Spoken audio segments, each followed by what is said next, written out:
قوم ترقی نشتا عزت با آغای چکم عزت اللہ و رسول ملک خودلے دے اور چکل اسلام مطابق شد آرسا اسلام دا طول ناول سود ختمی استاد دے قوم نا سود ختم شو نو دا طول ناول با اللہ دا نبوست ختم کی ولی عزت مند زمون گاونڈی ملک بغیر دا سودا بغیر دا اسباب دا خپل ملک یو کافی بجٹ پیش کر چطول اقتصادی امور و ماہرین و حیران دی سرد دے چداغی خصومیاش دی شوی دی لیکالم نے دے شوی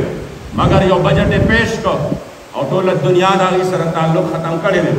طولت دنیا ہوئی چی مونگ دی سر تعلق دامون پر اسمی توگا باندے نمنو دامون نتسلیمو مگر اغیب پخپل موقع باندے والار دی چی نا مونگ با دے وطن اصول چی دے داد اسلام مطابقی تو زکا چی دلتا قربانے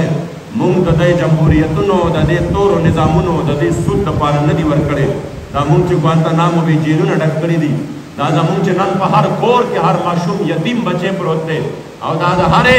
دا مونگ دا خور چکم دے دا آغے دا وادا خوشحالے تسنس شوی دی دا آغے چکم دے خوشحالے دا آغے جنازی وطلی دی دا دے دا پارا ندی وطلے چی دا مونگ دا کمزوانانو قربانے ورکڑی دی چی مونگ با آغا مغرب زدہ نظام آغا فرسودہ نظام آغا بیکارا نظام واپس پا دے وطن کی رائج کو بلکہ دا چی مونگا دا قربانے ورکڑی دی دا دے دا پارا چی پا دے وطن بانے بوخت اسلام ورکی دولا دنیا لگیا دا اگی دا سے کئی او دا سے کئی مگر اگی علال اعلان لگیا دی سرعام لگیا دی دمون پروانشتا دنیا چی سوئی وئی با دنیا تمون ستیگو نا نا دا دنیا دا پارا مونگا لگیایو چی مونگ دا دنیا والا تا خشو دلتا چی دا سیز کلا شوروشی دمون خلق فخر کئی مخی او خبر پورتا شوا ٹول قوم پا دے باندے چکم دے سکو زمونگا لیڈر چی دے اسلام و خوبیا خلاف خبر کرے دا اللہ کریم دے امیر المجاہدین کو قبر بانے کروڑھا رحمتنا نازل کی آگا مبارک دا ہارے خبر جواب دا مخی نہ کرے دے دا غی او کلپ چکم دے وائرل شو آگا مبارک پا کی ویلیو چاہی تا اسلام و خوبیا دا حق دا اللہ قرآن وی حدیث وی لن تردوان کل یهود ولن نسوارا حتی تتبع ملتهم آگی تا خود سوارلس نیم سوا کالون اسلام کو بیادا آگی خود پدے کے پراتا دی او کتا داوے چھ دا ختمو من دا تا نشی ختمہ ولے دا تا نشی ختمہ ولے خدا کم اسلام کو بیا چھ تا تو تخبلا دا اسلام دا قانون نا دا انصاف دا قانون نا تاسو یرے گے او تخلیتے نا دا اللہ دا قانون دا نافذ کی دو نا تاسو تختے نمو پادالت کے نافذ کھڑے دے نمو اسلام مطابق دے ملک چکم دے معیشت چلولے دے نمو زکاة دے اسلام مطابق نافذ کرے دے نمو داغے چکم دے دا آغے مصارف او داغے حصول دے اسلام مطابق کرے دے نو اسلام و خوبیا خطا ستا دا آغی تا ہمتا تکلیف زکا نشتا چاہا ہمتا اللہ قرآن وی چستا تو دشمنان دی او تاراغے وقت پورے دا نرازی کی گی چی ترسوور سر یہودی شوے نے ترسوور سر عیسائی شوے نے کچھ دا اختا ستا کم اسلام و خوبیا دا دے اسلام قانون تاسو نپرے گئے دادا اللہ قانون تاسو نہ نافذ کوئے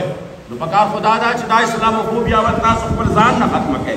ولی بدا قوم نند ایمف غلام جوڑے دو چی تاسو دا اسلام قانون پدے وطن کے نافذ کرے دے ولی بدا قوم نند گرانے پدے چکے کے اڑکے دو چی تاسو دا اللہ قانون پدے ملک بند نافذ کرے وے زکرہ واحد اسلام دے زننم ویما بھی لگیا دی ویر دا ملک ضرورت دے چی دے ملک چکم دے دا چونکہ ایمف سر معاہدی شوی دی اور آگے دا وجہ نبا دا گرانی رازی نمائی زور صرف غریب لولے دے دا دمرا فرق والے دے جدا آگے زور بس صرف غریب لوی چدا آگا دورا دے پینزش پاک سوا دیاری دا آخر دا دے زور مالدار لولے نشتا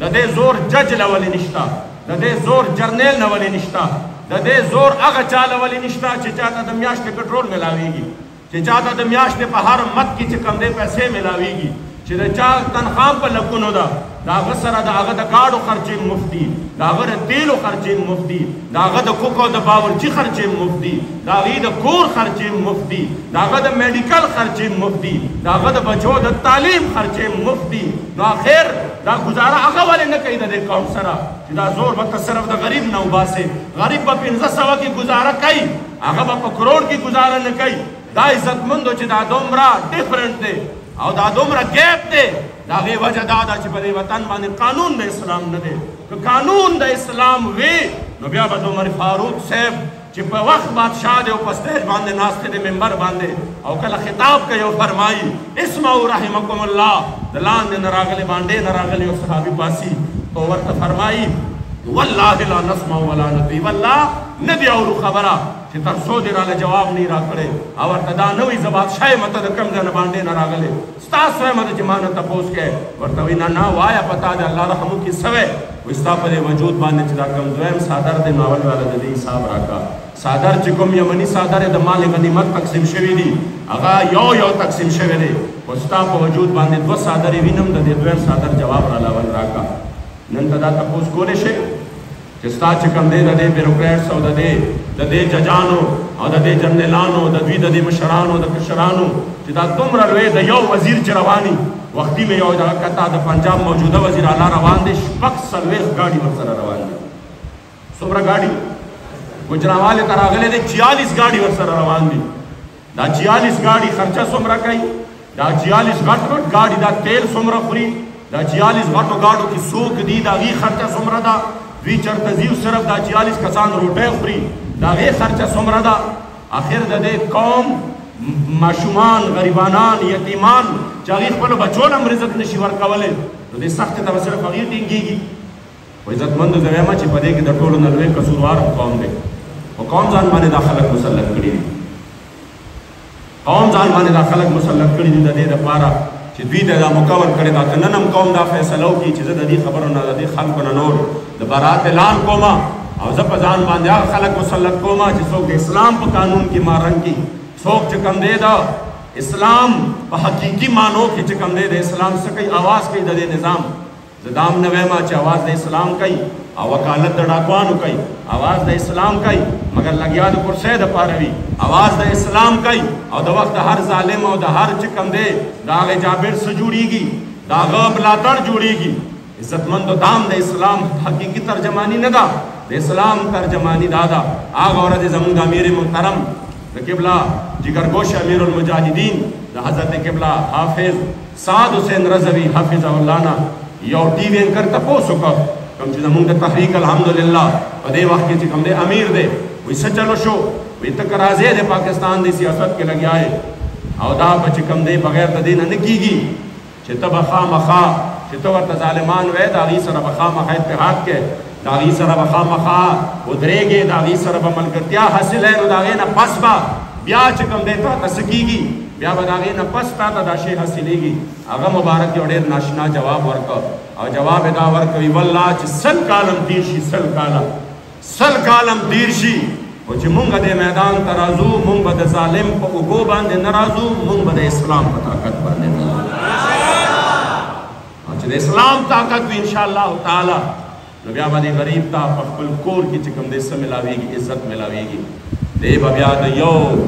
تروړې دپاره په قطارونو کې ذلیل کېږي نه دی به بیا د خپل معمولي غونډه کې سهولت دپاره خپل ځان نه خرڅوي خپله نظریه به نه خرڅوي خپل فکر به نه خرڅوي خپل عقیده به نه خرڅوي